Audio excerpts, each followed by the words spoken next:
Hai, halo semuanya. Bertemu lagi dengan saya, Dr. Sandra Lango, dokter spesialis penyakit dalam konsultan dermatologi dari Siloam Hospital Lipo Village.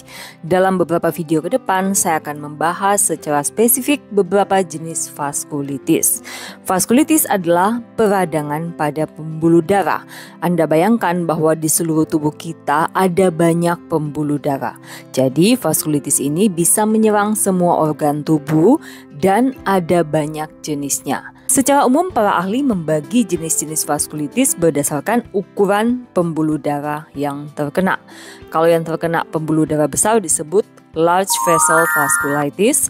Kemudian kalau pembuluh darahnya sedang disebut medium vessel vasculitis. Kalau pembuluh darahnya kecil disebut dengan small vessel vasculitis.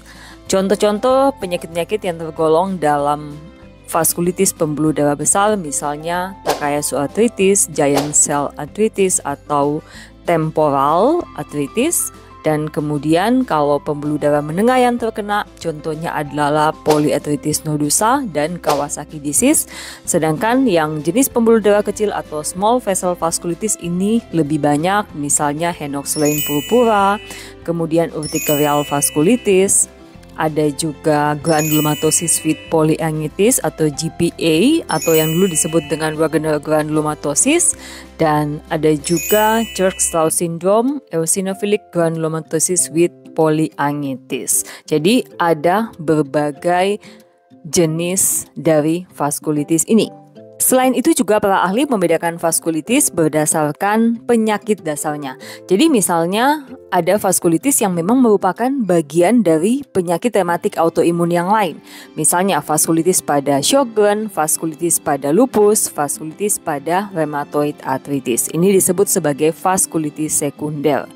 Nah, yang menjadi pertanyaan kita adalah kapan Anda curiga menyandang vaskulitis? Sebagian besar kasus vaskulitis diketahui oleh pasien oleh karena adanya suatu kelainan kulit yang tidak sembuh-sembuh. Kelainan kulit ini bisa beraneka ragam, mulai dari bercak kulit, berwarna kemerahan, titik-titik merah di daerah tungkai atau di seluruh tubuh kita, atau bisa juga kelainan kulit yang bentuknya seperti berwarna ungu atau kebiruan. Selain kelainan kulit, ada juga gejala lain yang mencurigakan ke arah vaskulitis, misalnya demam yang berulang-ulang tanpa sebab jelas, adanya nyeri kepala, gangguan penglihatan, gangguan pendengaran yang tidak bisa dijelaskan dengan sebab yang lain, gangguan mata, mata merah, uveitis, skleritis yang berulang-ulang. Nah, ini juga bisa tanda vaskulitis.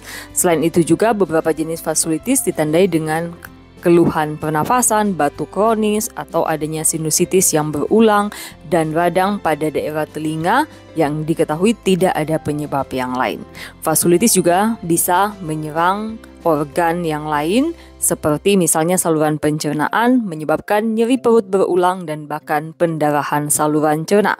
Tapi pada prinsipnya gejala vaskulitis ini sangat luas tergantung dari jenis vaskulitis yang akan kita bahas satu persatu pada video-video berikutnya.